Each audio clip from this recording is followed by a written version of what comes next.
Indonesia bagian dari diri saya.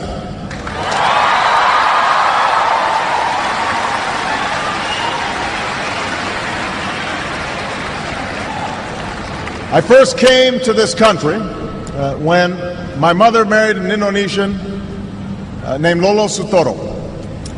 And as a young boy, I was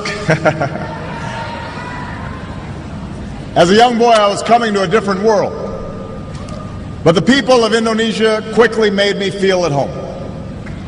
Jakarta looked very different in those days. The city was filled with buildings that were no more than a few stories tall. This back in 1967, 68, most of you weren't born yet. The Hotel Indonesia was one of the few high-rises, and there was just one big department store called Sarina. That was it.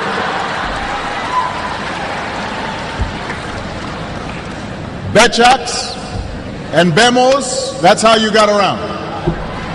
They outnumbered automobiles in those days. And you didn't have all the big highways that you have today.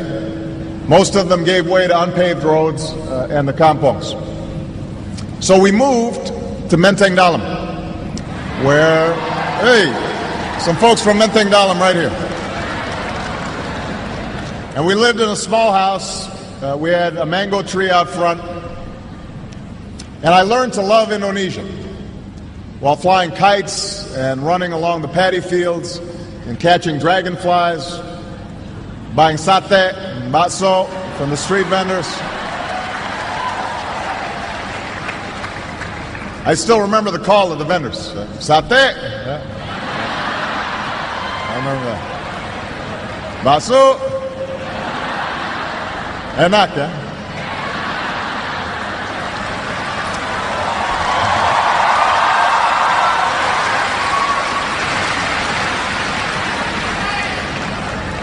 But most of all, I remember the people.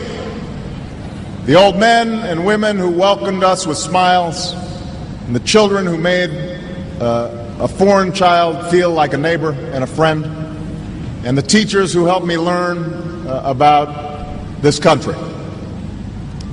Because Indonesia is made up of thousands of islands and hundreds of languages, and people from scores of regions and ethnic groups.